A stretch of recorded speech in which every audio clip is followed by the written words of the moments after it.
So we're going to focus on the second winning formula to, rock your quarterly planning cycle, which is all about the power of product vision, strategies, and roadmaps. Through the teams that I've led in the past, coaching, program teams across multiple industries, there are connected patterns that, no matter the complexity or size of the organization, causes significant pain and confusion to many. But before I go and share a couple of these things with you all, I'd love to hear a little bit more from you. So we've got another question similar to the first, just in Slido. So we'll sort of jump in there, and if we bring up the Slido as well.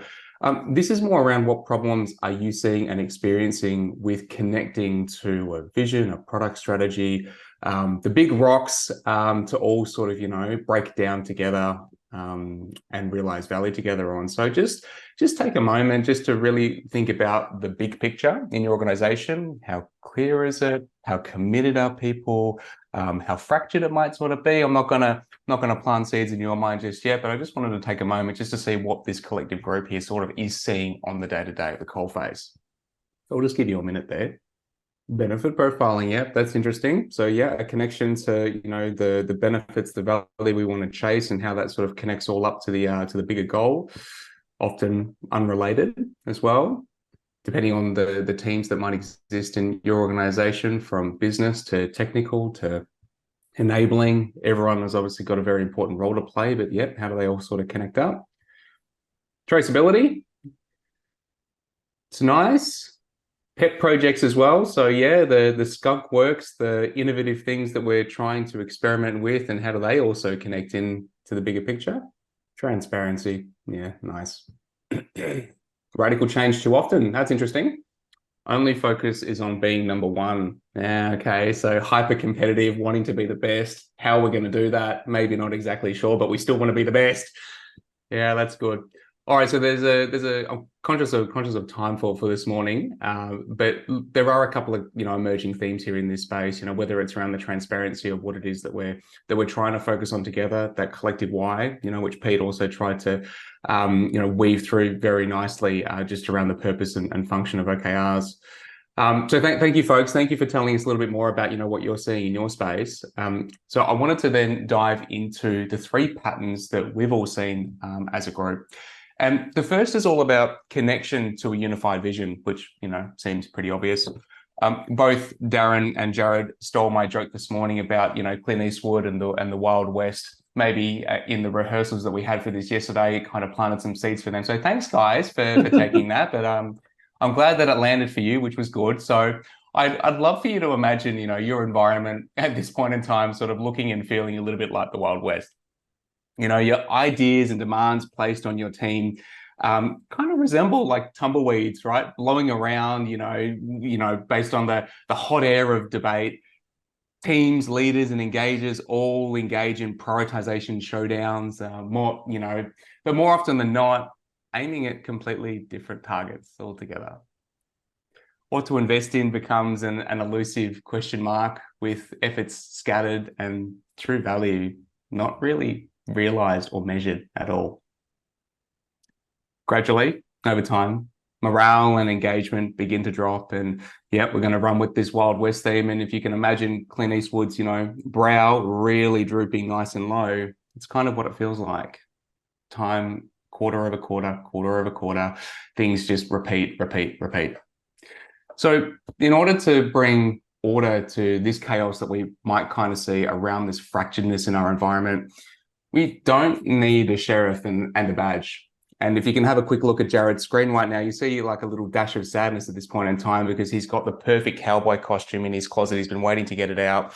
And sorry, buddy, it's not going to be this time, but we don't need a sheriff with a badge. What we do need is a unified vision to connect every single individual.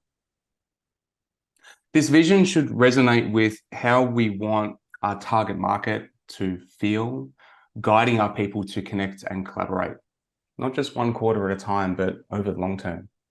So think about crystallizing a 3 to 5 year outlook on your product and service, envisioning how it enhances your user experiences and lives. And 3 to 5 years is a long time, right? Like we often say, oh no, we can't sort of forecast, a year out. That's impossible because, everything's constantly changing. But this bigger view on the impact that we want to have on the world, how do we communicate that in a way that is so simple and so understandable? And this is the challenge. So this North Star, clear and visible, steers our discussions and decisions through quarterly planning cycles. It helps us defining OKRs, as Pete, just covered so well just before, and also in qualifying and prioritizing the right work. A well-articulated product vision is a beacon, right, that kind of unites diverse teams and people, fosters alignment, and most importantly, inspiration to really service those pet projects, right? That, like we sort of covered just before. How do we get more of those going? Because we often don't know what the right thing to do is. So forming a product vision requires space, leadership, and expertise. And it's hard, like it requires a significant time investment, but if we take the time to do it and the space to do it, we recognize the importance of it, it becomes invaluable to many over the long term. If you want an example of what a great sort of product vision looks like, I've just popped a link in the chat. For those who have younger kids, Roblox, probably one of the most prolific content management platforms today, 43, 44 million active users every single day. The way that they describe their product vision through video, simple language, data is something that they regularly connect everybody through, both to the broader community, but also to every one of their employees as well. So there are tons of examples, and we can surface some more for you as well if it was of interest. But yeah, the power of language in this case is very, very impactful. We'll move over to the second pattern, which revolves around how we include our stakeholders in our development journey. So I'm gonna swap out the Wild West theme for a moment. I'll give that one a little bit of a break and touch more around like a do you have to, man? I was just getting into it. I was looking for cowboy hat and everything. Well, hey, we might come back to it. We might come back to it. Like that as a promise. I'm gonna swap it out for a little bit of a personal journey. So my wife and I were recently undertaking a home renovation project. Just a quick poll out to those in the group: who's had the fun and joy of being in a home renovation before, either doing it themselves or had somebody else do it? Yeah, there's a couple of hands in the audience. Fantastic. So we started with a design to act, and in our case, it was water damage in the bathroom, which was just wonderful. What we found the most difficult so far was actually confirming what it was that we wanted to do in the reno. We went to the Sparky, and he gives a few ideas and suggestions on great things to maximize the space. We turned to the tiler, to the carpenter, to the architect, then to the cabinet makers, back to the architect, and then to the marriage counselor. Each expert had their own view on what we should do. But the challenge was that there was no joint platform for them to collaborate and align their thinking towards this central problem that we have, and also our budget, which, yeah, was definitely a challenge. So this might sound familiar in your environment because stakeholders come in, like think about quarterly planning or just the quarterly cycles that we might have. Stakeholders come in, they contribute their 2 cents, they contribute their pain points and their problems. And it's often done in isolation, right? Or it's done sequentially. And then they wait and they see which of their priorities are going to be worked on in the next quarter and which ones aren't. And some are pleased, but more are left with mixed satisfaction. So how do we foster stakeholder engagement and treat them as integral parts of our team, right? Focused on, the same problems and communicating openly. At a recent client engagement that I had, we introduced the notion of a strategic road mapping framework, which was run on cadence. The goal was to bring stakeholders from all parts of the organization into one room. We'd lock them in a room for 2.5 days and throw away the key. And we dove into the data that impacts them all. We shared challenges, insights, and opportunities. So everyone, including senior leaders, because that's a must in this case, shared stories, and together we connected around investment themes for a collection of, like a program, right? So a collection of teams, what they're going to focus on, and ultimately prioritize work over a 12 to 18 month period that started to connect all the dots. It started to blend problems from different areas into a central space. So yes, plans change, but the power of this approach lies in its ability to bring your plumbers your carpenters and architects and even marriage counselors into the circle, right? And act as a second team, aligned and connected. The more you can bring your stakeholders closer to not just you or your teams, but closer to each other so they can share and understand one another, the more you can reduce friction and increase conviction in every decision you make, one quarter at a time.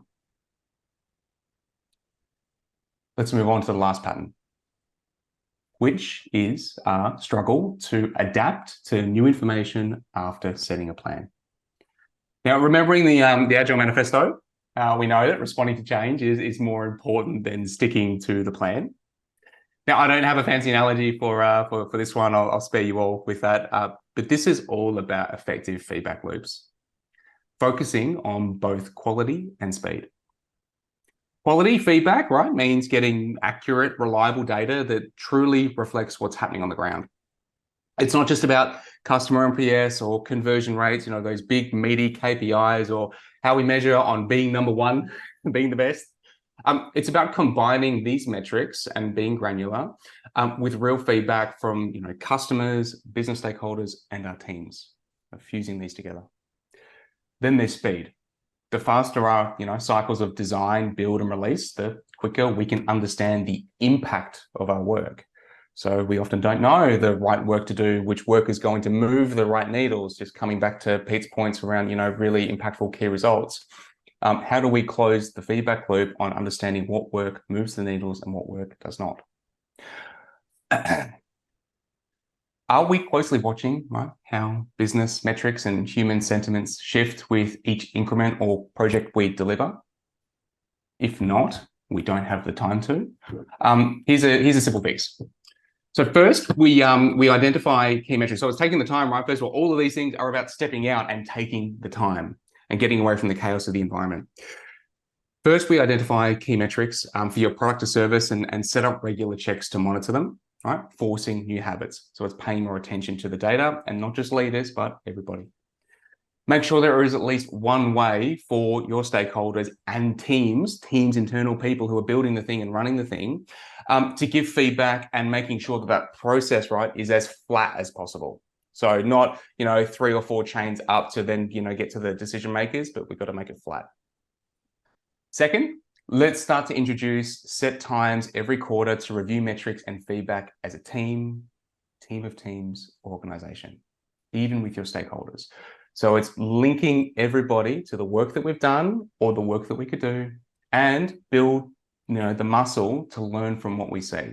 Not just do this bit of work, then do the next bit, and then do the next bit after that. Which sounds commonsensical, I suppose, right? But the chaos of our environments often challenge that a lot.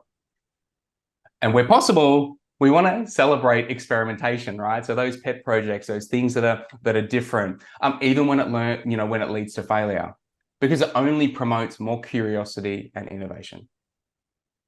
So this approach with feedback loops, blending people's feedback with hard data that you can obviously connect through OKRs as well, creates a self-sustainable culture that authentically can drive continuous improvement. So in summary, to get the most out of your quarterly planning cycle with this winning formula, ensure you've got a clear vision for everyone to align to. Be the conduit, right? Not just between stakeholders and your teams, but between stakeholders themselves. And surface holistic data that encourages everyone to challenge the plans that you come up with during quarterly planning, and not just conform to them. So, Jared, I'd love to hear from you, if that was okay. And please, try to avoid showing everybody your lovely cowboy costume, and maybe we can have a look at that a bit later on. But just around your client experiences around these challenges. Yeah, I think for me, what I've seen is often two sides of the same coin, really, at the end of the day. One is either not inviting key stakeholders into the tent for the conversation and trying to do it in isolation, which, on paper is probably easier, or inviting them in, but then telling them, hey, this is what the roadmap is. So it's not engaging them for their inputs. And even if that means, God forbid, that it could influence your roadmaps, like that's kind of the whole point. And the thing here is a completely missed opportunity. Like, as Sam was saying, it is one of the most powerful ways to break down silos across competing groups. and politics and all that, there's a lot of cut through that you can get there, and goodwill. You can create alignment, which is amazing in those type of situations. And it enables you to get really focused on enabling delivery to those roadmaps. So there's a really great opportunity there with noise removal or reduction, which in a lot of systems that I've seen can be key at all levels to allow you to get on with it, rather than I've got all this other stuff going on. So getting really hyper focused on the actual execution part of it.